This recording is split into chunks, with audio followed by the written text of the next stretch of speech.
think we're live, ladies. Hello, everyone. Happy Halloween. Trick or treat. Boo. The trick is obviously cyber attacks and hacking. And I guess the treat is that you get to keep your money if you're able to evade cyber security threats and hacking all year long. So with that, hello. I hope I know everybody's got. It's a crazy day. It's Halloween. We were just talking backstage about how apparently none of us had time to get festive for this event, wearing costumes and such. I'm sure everybody is ready to get out of here, get out of wherever you are, right, work-wise, and go trick-or-treating. If you're in the U.S., if you're watching this from somewhere else, it is Halloween. So, ladies, thank you so much for joining us here today. I was very excited to do, I guess, like a part 2 of our panel discussion from last year. And this time we have Courtney joining us. She was not around last year. And I think David Garcia, who joined us last year, is now at his own company. And we did a demo of his software called MarketMate a couple weeks ago. So check that out. But otherwise, we have Haley from Phoenix Contact and Leah Dodson from NextLeak Labs with us again. And so we thought we would catch up with everybody, see what is new since we talked last year, and just, kind of get in the spirit of thinking about cybersecurity all of the time. I think all of us need to do that all of the time. That is the point of us discussing it. We're not the experts. These ladies are, in a way, in different areas. But the point is, you don't have to be an expert. You shouldn't have to be a cybersecurity expert to help your organization stay safe. And nowadays, especially with all this AI out there, you might need to think about how to keep your family safe from cyber attacks as well, which is a different but similar topic because, cybersecurity is a complicated thing. It has to be built into products. It has to be built into networks. It has to be built into organizational structures. But the weakest link is still somebody clicking on a bad email and getting into your things that way, or orchestrating, some sort of social hacking to get somebody to do something they shouldn't at work. So I think all of us need to be aware, what are the latest weird strategies, things that have gone down, and how can we help protect ourselves and our companies, even if we're not in the IT department, or networking, or if you have a cybersecurity department, those folks, give them a pat on the back next time you see them, because they need all the help they can get from all of us. So with that, I'm Nikki Gonzalez. If you don't know by now, you probably are not joining here. So I think you guys know me and Allie and hopefully Courtney. Courtney, I'm so glad you joined. How are you today? I'm buried in a demo today, so I may actually have to drop off at 2:00, but okay. This is an exciting discussion and I'm happy to be included in it. Yeah, you jump off when you need to. Courtney's with the United Robotics Group. They're keeping her very busy. You just came back from Spain, right, Courtney? I did. Yes, we got to, Robotnik Automation is one of our, the companies that URG owns, and they have some really cool AMRs, and I got to talk about some really cool projects in Spain for a week. So very definitely cool. Still a little jet lagged, but happy to be home. For those of us that don't know, what's an AMR? Oh, sorry. Autonomous mobile robots. Okay, very cool. They're like the ones that run around in warehouses or other places. And some that have like a little arm on top of them now. So they're getting to be pretty cool little things. Very cool. I just realized that maybe not everybody knows all the acronyms. I am guilty of this a lot myself. Like I think last week or the week before I said ICP a lot of times. And then I realized that a lot of people in our circle don't know what that means. I was talking to Ann Wyatt yesterday, and she was like, what? I'm like, oh, yeah, your ideal client profile is what that stands for. But that's so, Allie, how are you? You're at home, it looks like. Yeah, I'm at home. I'm looking at this comment from David Turner, and me and Leah were just talking about VPNs being able to be hacked. So I'm super excited to talk about that and be like, that we're not safe just because of that. So cool. But yeah, I'm at home. The tunnel kept us safe in the VPN. No, it used to be safe, but now there's ways to people are getting smarter at how they hack. They're like, how do we? And everyone knows that we're using VPNs. Yeah. So they started figuring out how do they mess with the VPNs themselves.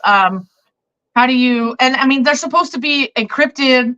There's all these words associated with that, but let's talk about, like, what are these trends and what are people figuring out, and what are we supposed to do?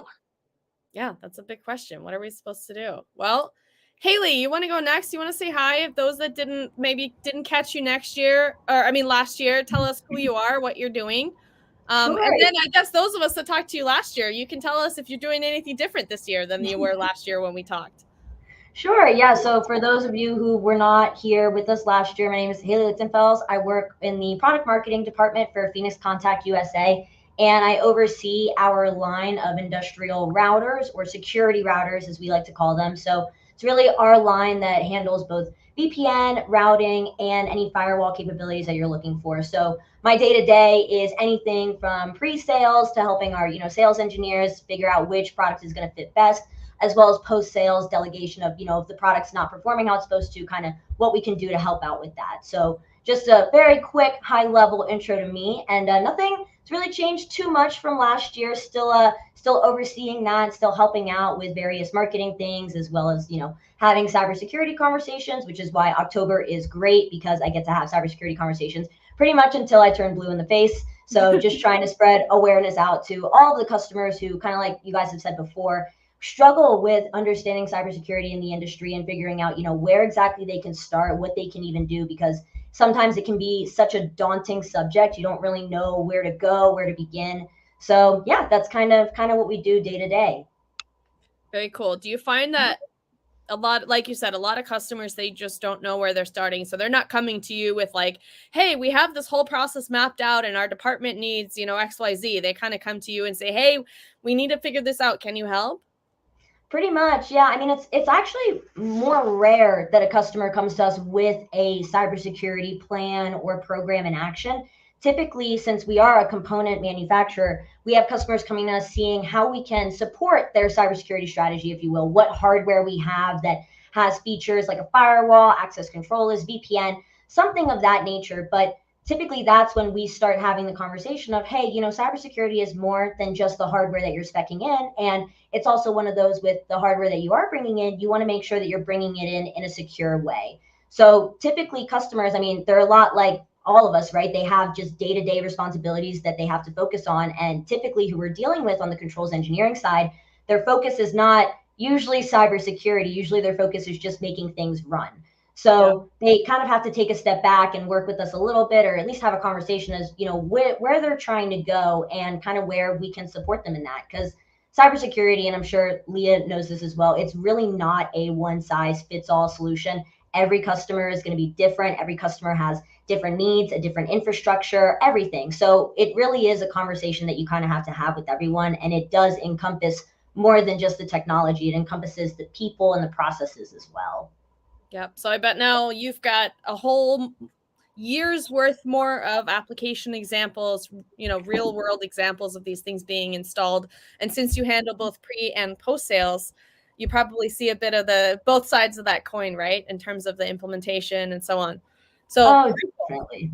Well, thank you for joining us. Leah, I'll let you go next. You want to tell us a bit about what you've been up to and what NextLink Labs does? Yeah, so I'm Leah Dodson. I'm a principal cybersecurity specialist at NextLink Labs. Our company handles custom software, DevSecOps consulting, so using tools better within the software development lifecycle in order to bring that security in sooner in the development process. We partner with GitLab particularly for that purpose. And then we also do, so my specialty, GRC, governance, risk, and compliance. I am the one who will sit down with a client, take a look at where they're currently at in their cybersecurity journey, what some of their goals might be, whether it's compliance, whether it's being able to confidently answer questions that potential customers are asking of them, and we'll put together a plan to build out a program that supports those things. Very cool. So that's me in a nutshell. We've got some different perspectives here, which I think is fantastic, both from your side working with, product development, And then that whole, assessing where people are, making recommendations, helping them get a program and a plan together. That's really cool. So I ran into Leah actually a couple of weeks ago at HUSECon. This is, I think, both of our second time attending. Last year, we collaborated on a talk, which was really cool. And then this year, I ran into her. I had a quick talk there, and she was volunteering and actually ran my session. And so it was very nice to see you again. I wish I had been able to spend, the full 2 days at the conference, because there's a ton to catch up on and learn. Can you tell us any highlights or anything that you learned that you thought was interesting at HUSECon? And then I'll ask Haley the same question about a conference that she just attended. Oh man, this year it was bigger and better than last year. And I hear that next year they're moving to an even bigger venue. Okay. So it's just growing and growing. I really like that one because it still has that intimate feel. You can ask questions from the speakers. A lot of them will take questions during the talk. It's a little bit more informal, discussion based in a lot of cases. So let's see, I had some really interesting talks in the tracks. I volunteered both days. There were some that stepped through attacks on, one of them was a cloud environment. So how one set of compromised credentials could be used to gather data from multiple applications in a cloud environment, and really how that one set of credentials could be used to open up that whole can of worms for a company. And so it's good to see that attack process. Even as a defender, then you can work backwards and see everywhere you could have stopped the attack. And that's the concept behind like defense in depth and zero trust. How are we denying those steps along that chain? So I really enjoyed that talk. There were a few others. There was a really good one for people looking to break into the field, about the concept of social engineering and how to use social engineering the opposite of what we typically hear it defined as. Like, social engineering is bad. It gets people to give away their credentials or hurt their company. But the idea is, how can we apply that to the interviewing process? And really use those same concepts of body language and tone and how we present ourselves in a way to break into the field and start. So there's a lot of neat things there. Very cool. I'll I guess just link back that example of your earlier the one set of credentials in a cloud environment situation. Do you think that's why we get targeted so much for things like oh, you've been invited to collaborate on this Microsoft 365 document, and just go ahead and log into your Microsoft account on this link that we've sent? Yeah. Yeah. Password reuse is a really big vulnerability, with the idea that giving up credentials to one thing not only opens you up to that one thing becoming a target, but if you use those credentials in multiple places, then now those connections, you can see the connections from those different applications. You can try those same credentials again in a different application, and that's a big one. Yeah, because I've seen a huge uptick in those, and it used to just be like, I knew to stay away from any kind of executable file attachments, right? Don't click on attachments from people that you don't know, or from somebody that, that the email looks suspect. This one, I don't think I clicked it the first time. I got it. I totally did. I will admit it. I clicked it. But then I didn't log in, right? When I saw it was asking me to log in with my credentials, I was like, oh, shoot, wait, I don't know about this. This doesn't seem right. So I hope that I think I stopped it at that point. These things are not, super sophisticated in that matter, but I might be wrong. I don't know, too much about this, but I know it always drives me crazy when something like that happens. Like, once I got these, or a customer of mine got a fake invoice or a fake purchase order for fluke meters.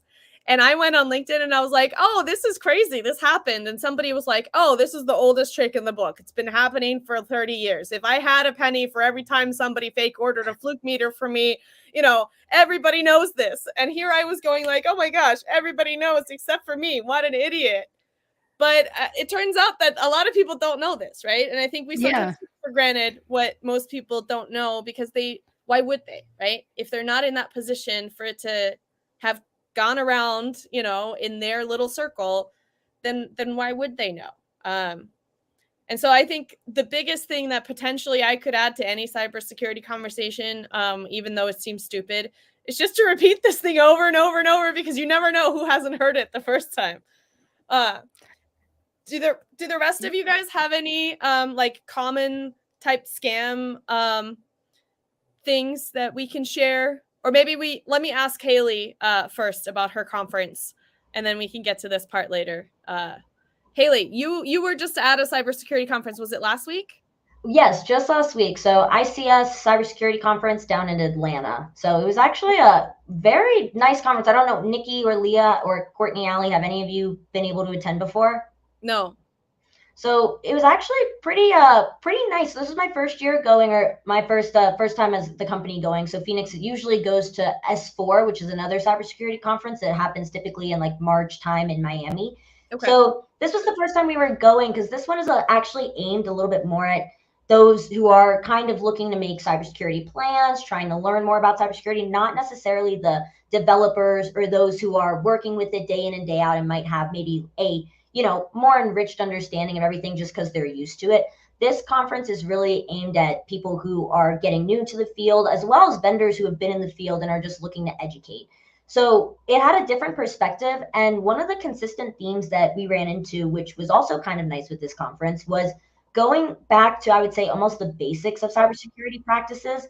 So a lot of times when we talk about cybersecurity solutions, right, there's a lot of like active and offensive or offense type of things that you can do to protect yourself, like threat hunting and going on and doing pen testing, things like that. But sometimes we forget to kind of look at the more basic side of things, like how is our network even laid out? Are we reusing passwords? Does everybody have the same default credential? And this conference was really aimed or talking a lot about asset management and asset visibility. So, rule almost 101 of cybersecurity is you can't protect what you are unaware about or unaware exists on your network. So how can you go about creating a robust architecture or a robust plan if you don't even know what your critical assets are that you're trying to protect? So there was a lot of conversations about understanding the assets on your network and just making sure you have complete visibility into what exactly is on there, what firmware revision is it running? Is it maybe a vulnerable firmware?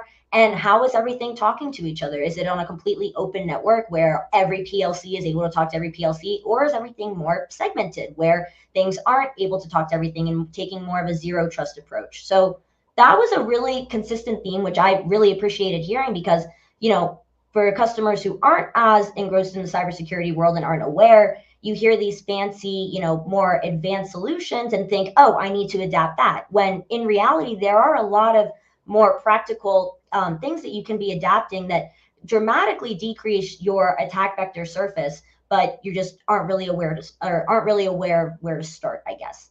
So that was a great kind of theme that we saw. Another thing that they talked about a lot was also insider threats. So there was a great talk. I can't exactly remember her name, but she was a lady who works at Hexagon, which is a cybersecurity vendor. And they were talking about, how whether it's intended or unintended, insiders have a lot to contribute to some cybersecurity problems. So if someone's configuring a VPN incorrectly, a firewall incorrectly, maybe they're doing stuff that they don't even know about, they can be opening a massive door into your network.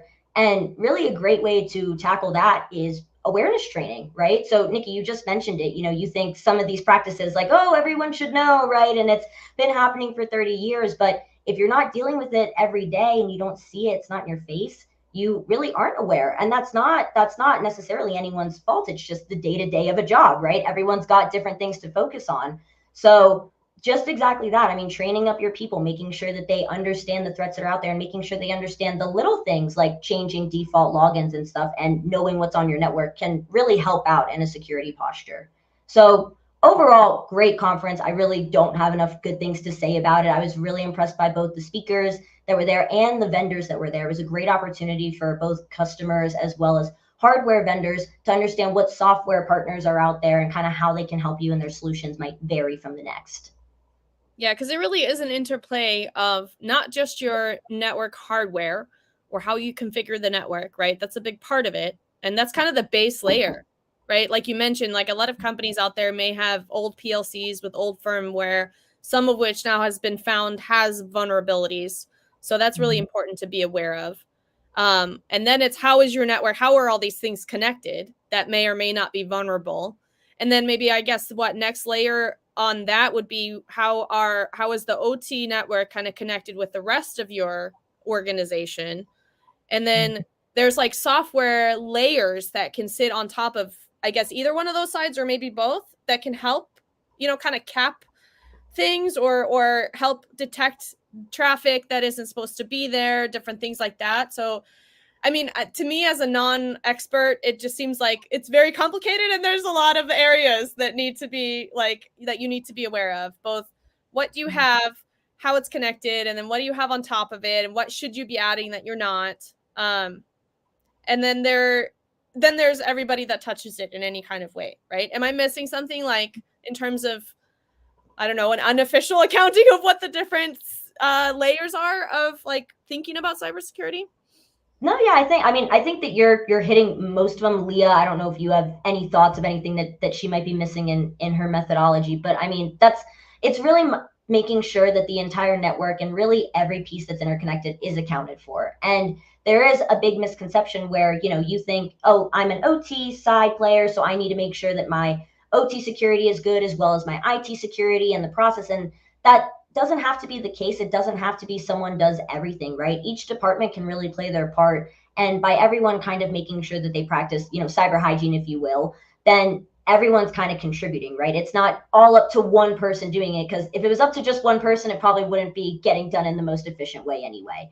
So exactly right. I mean, checking your OT floor and just understanding that security posture, checking your IT, understanding that security posture, checking when they are converged and they are connected, what's that posture look like? What does your human or your personnel posture look like? Is everyone being trained? What does your process posture look like? Do you have a contingency plan if things go wrong? Do you have anything in place? So there are a lot of different pieces that you kind of have to keep an eye on, but it's really an act of everyone working together, everyone collaborating and communicating what their responsibilities are, what their side looks like, and just having an open conversation of how things can help out. And that was actually another talk that was at ICS Cybersecurity Conference, which I really appreciated, because communication is something that isn't really talked about when we talk about this whole IT, OT convergence or this process mapping thing. But really, we are two different sides that have two different viewpoints, two different responsibilities, and we're coming from different playing fields.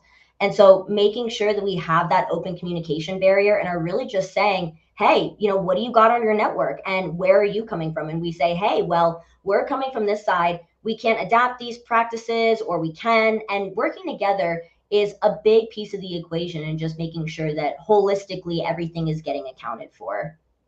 Yeah. Leah, do you have something? I'm going to throw up a few comments. Thank you guys for, so Toby, thank you for joining us, Toby. It's nice to see you. She says, there's a difference between OT and IT definitions. We need to standardize on Purdue and ISA 95. So ISA obviously is the International Society of Automation, right? Is that? I think that's right. It sounds right. Something like that. I know there's also an Industrial Supply Association. I know it's not that one. No, the ISA 95. Okay, I'm gonna have to look that up. I know the Purdue model in general, and when it comes to actually, I should not say. I have heard of that. That's all I should say in terms of my expertise here. And then Sarah says there are 7 layers of cybersecurity: people, process, technology, data, communications, operations, and environment. I have not heard that before. I really am not super educated on cybersecurity, but these are all things that we could probably, if we wanted to know more, we should look up, right? Do you guys, Haley or Leah, have anything to say about either one of these sort of standards or ways of defining things? Sure. Yeah. So I agree with Sarah. She makes a great comment. I haven't actually seen those 7 layers before, but I mean exactly that. Making sure that you're taking into equation every single part of your network and not just the OT system, not just the components, also the people and the process, how that data is communicating and everything. You really have to have an eye on everything that's being communicated or connected. And to Toby's point, there is definitely a difference between OT and IT, kind of for the reasons that we were just talking about, right? OT has different responsibilities and priorities than IT does.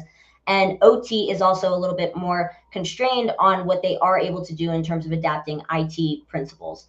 And in terms of standardizing, I mean, it's kind of an interesting conversation when you talk about choosing one to rule them all, if you will. Yeah. And really, I think more important to the conversation is trying to find actual enforcement or compliance for these standards, right? So Purdue is great.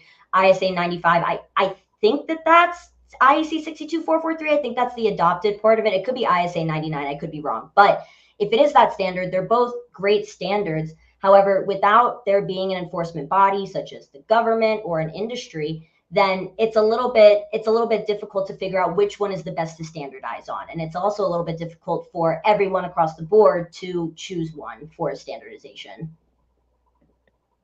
Good point. I feel like, yeah, in a lot of ways, we have this kind of like somebody creates a standard and then somebody else creates a competing standard, and then we're all trying to standardize, but we can't, because even if we are standardizing, we're not on the same thing. And then we create an additional standard to try to unify the standards, and you just end up with a third standard. Yep. I mean, all three of those are still Yeah, better than not trying to there's standardize anything. Very true. Very true. Toby, she chimes in here. It's the network layers that go with Purdue. Okay. And then Ted, hey, nice to see you, Ted. Yeah, Hey, just be careful with how you the throw Purdue around the model word is old. Who did we call old or what? I don't remember. But noted. Well, we have a lot of legacy systems that we need to upgrade, and I think that's what he's talking about, is that we refer to those systems. But we can use the word legacy. I think that has been the go-to word for the systems that were created years ago. I'm not using the word, but yeah. And we have a kind of an off-topic question, but hey, that's kind of what we're all about. We meander all over the place here. It's not off topic. It's actually on topic, and it's not just Rockwell, but like that's where everyone kind of got their notification of this decom thing. But yeah, it's about Windows patches and Windows updates. You know, everyone is trying to get on in the security train. Yeah. And Windows is one of those ways that like people in IT, not OT, people in IT religiously use patches, because that's the right thing you should do. They found some kind of vulnerability, and they're like, here's how we patch that. However, SCADA systems are not made by Windows. They're made by other companies that need to use Windows.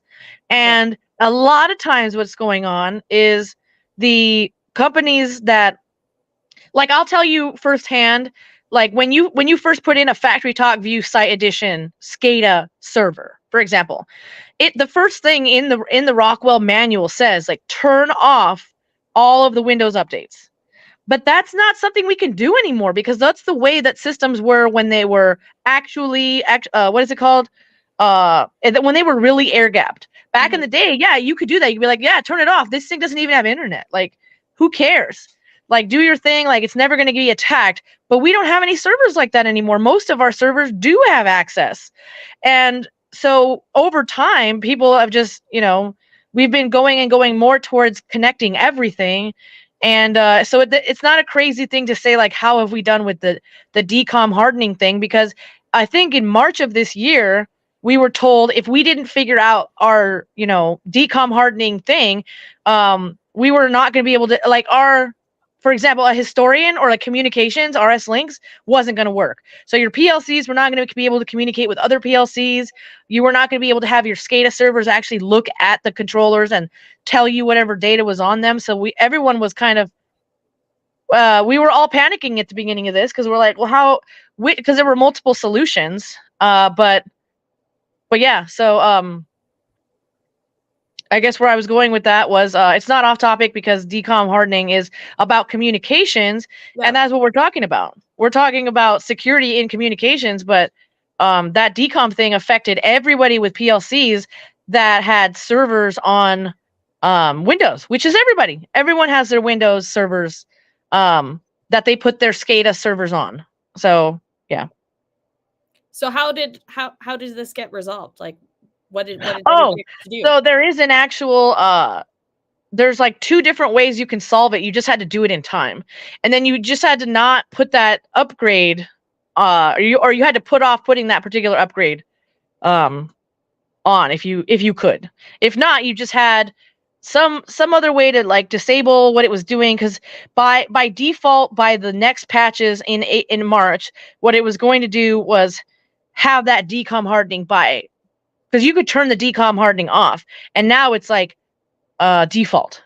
So now you have to have the decom hardening on, and you have to have basically bypassed it with the directions that at least Rockwell gave you. If you have Siemens or another platform, you were given some other directions as to what was your best path forward, basically.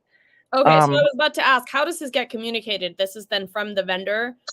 Yeah, so you would see everybody. Yes, everybody who owns, like, because everybody pays Rockwell for their licensing, for their support, right? So they have really good support, and all of those things were just like spamming everybody. And by the way, if you go to the Rockwell website during these times, it was actually like the first thing on the top banner that said like, hey, this decom stuff is coming and you better be ready, and give you a bunch of links to like how to take care of it.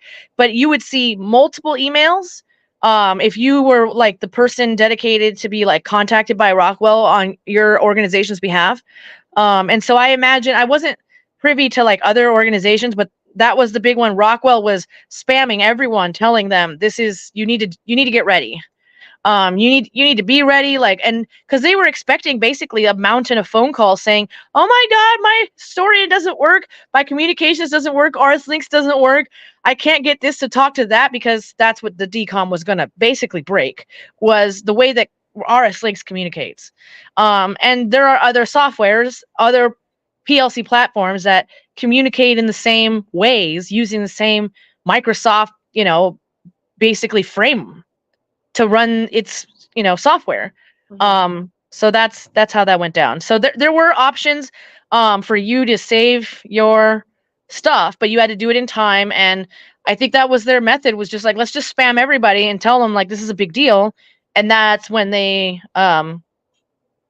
took everyone knew about it. I mean, why does Jason Jones know about it? I mean, we were all basically told, so that's kind of neat.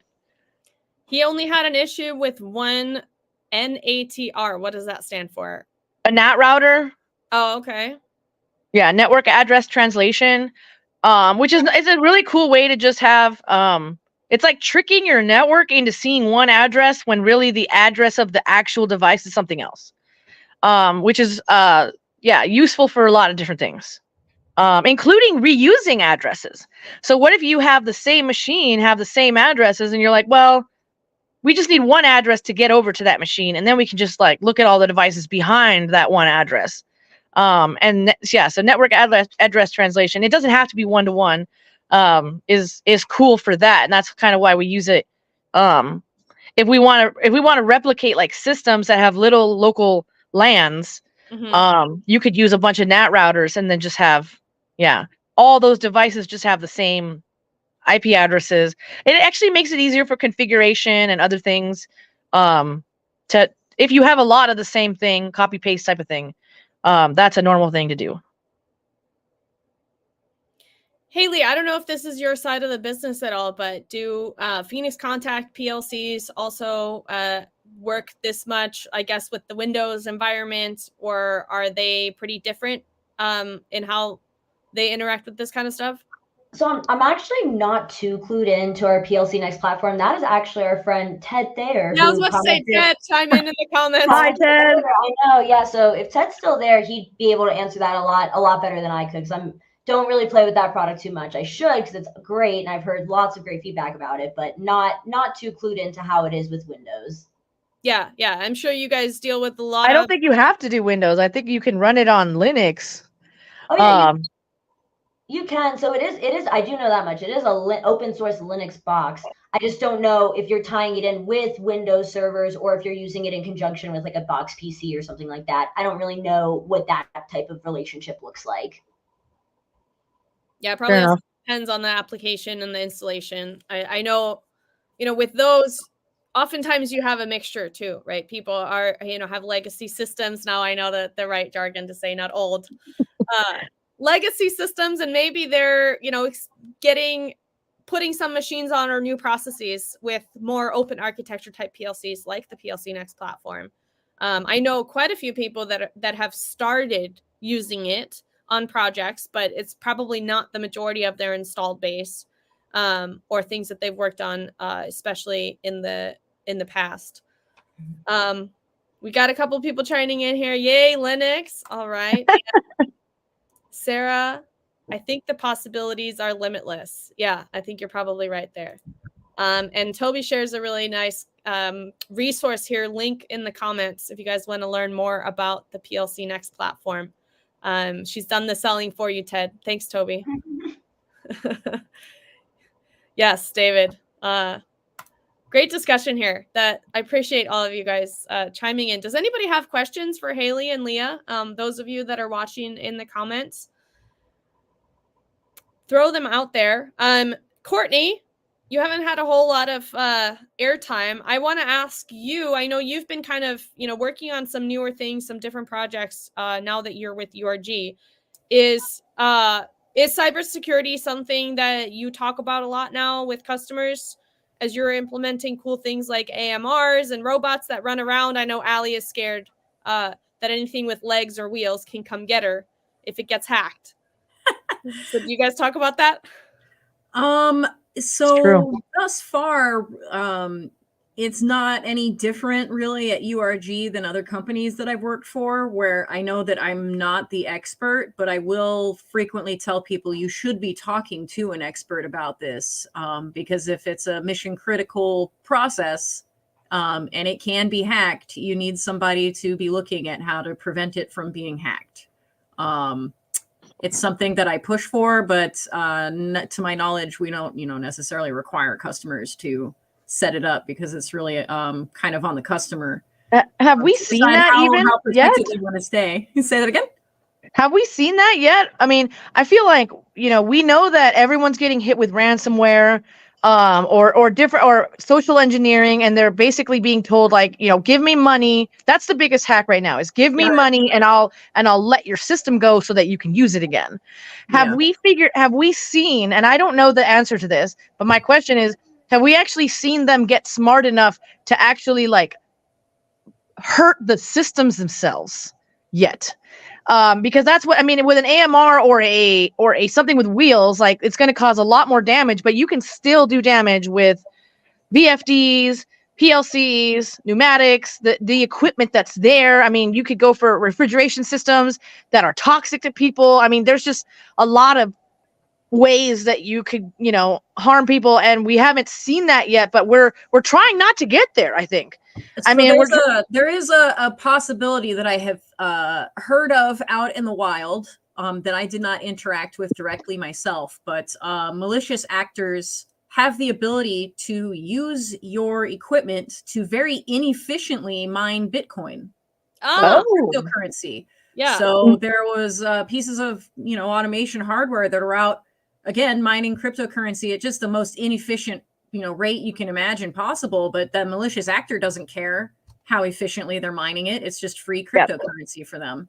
So that's one thing that I have heard of, that I don't even really know how did they find out that this was occurring. Was the piece of equipment, if it was a robot, if it was a PLC, was it being overtaxed? To your point, like, was the CPU just too busy? crunching, mining cryptocurrency to actually make its real decisions, that's basically where I see things falling apart. Yeah. Well, the other thing is reporting, right? I don't think that we're reporting this because it's really freaking embarrassing. So I don't think we're able to actually like 100% report like, okay, all of the giant Fortune 500, Fortune 100 companies are all getting smashed by, we don't want to report that. But that's kind of where we're at, is we're in this like, oh my God stage. And your cybersecurity people are gold. Those people are the only people that are going to save you from what's going on right now. And you have to have them. And if you're just like, oh, no, we're going to be fine without them, you're not. You're not. And then there's thoughts I've had before where, like, say you're installing new hardware on a system as an integrator or an OEM or, somebody coming in to do this. You can say, hey, I'm not going to install this unless you do X, Y, and Z to make it safe. Like, I won't install new tooling on this unless you put an area scanner, in the area to keep your workers. Amen. You can refuse to do work that's not safe. Can we refuse to install hardware in a place where they won't, you know what I mean? Amp up. That's probably where we're going. I think that's probably where we're headed. We start saying, hey, I won't come in and expose my hardware to being hacked on your unsafe system, so I'm curious to know where we start, making those kind of demands on the customers. Yeah, it's a good point, because sometimes, it is a complex environment that we work in, not just from one customer site perspective, but from the ecosystem. And a lot of the connectivity is being used to connect the ecosystem of equipment, OEM to be able to analyze, remote in for support. There's predictive maintenance applications, all kinds of things like that, right? Where you're having maybe more than one party interacting with your network, with your machines. And I also just anecdotally have heard from systems integrators that their customers are not demanding any kind of cybersecurity stuff necessarily in their proposals and things like that. The government does ask me to do that. The government does, yes, thankfully. Good point here from Jason Jones. He said last Automate, he sat in on the military discussion about automation and AI in military use. Cybersecurity of the mechanical deployments was at the top of their list for concerns. So thankfully, our government is at least on top of, researching this and making sure that they care as they should. They're doing cybersecurity audits of everything. And I think at this point, they've done it all. If I know that the state governments have done cybersecurity audits, then I feel like we can safely assume that the federal government has at least tried at this point. Yeah. Maybe not. I mean, that's hopeful thinking, but I'm thinking that like we're late enough in the game where I'm listening to the state governments tell me what I have to do, and those are not the federal government, and so I hope that the federal's ahead.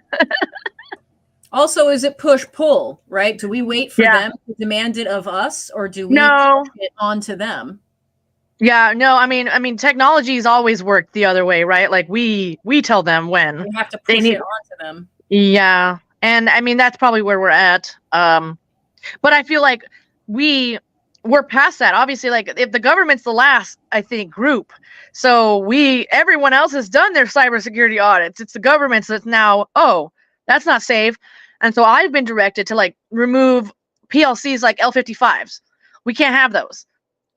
There's like different PLCs that, I've been told we need to get rid of. And the other main thing that like I've seen is just everyone really doesn't like unmanaged switches anymore. Those are not cool. Those aren't cool. Those were my best friend, right? Because they're easy. You just plug the shit in and you're happy, and like that's just really bad. Really, really bad. So everyone just get rid of your programming ports and get rid of your hubs, because this is it. We're in a new world now, and so you can't have those anymore. That used to be wonderful when we used to have this mythical what is it? Space. What am I calling it?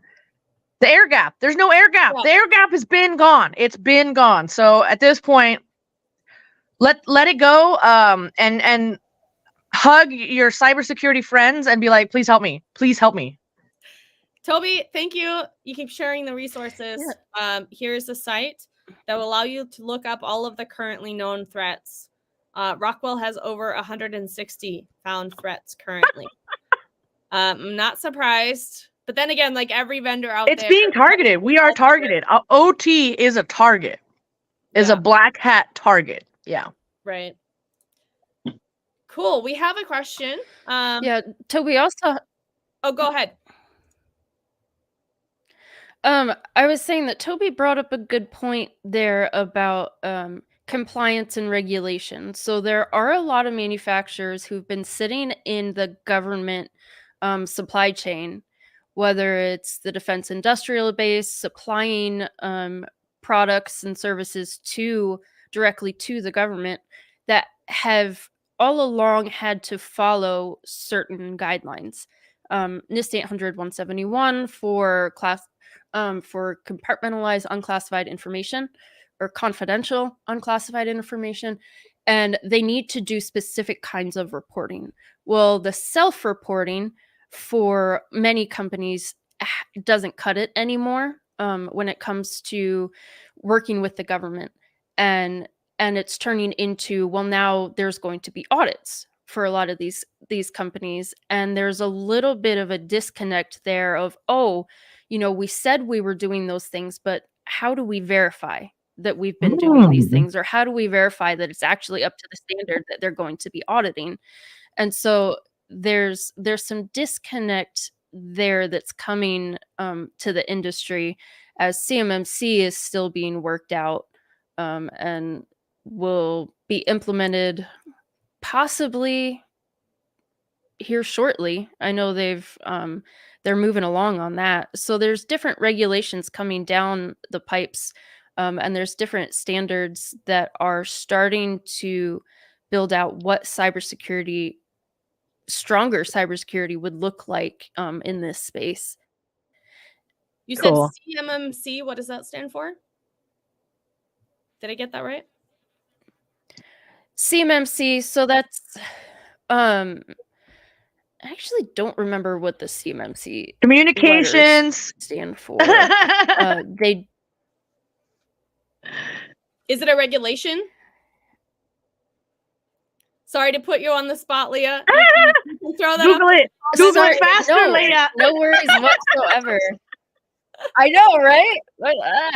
No, it is. I'm a professional Googler. Cybersecurity maturity model certification. Oh my gosh. Is that the right one? Yes.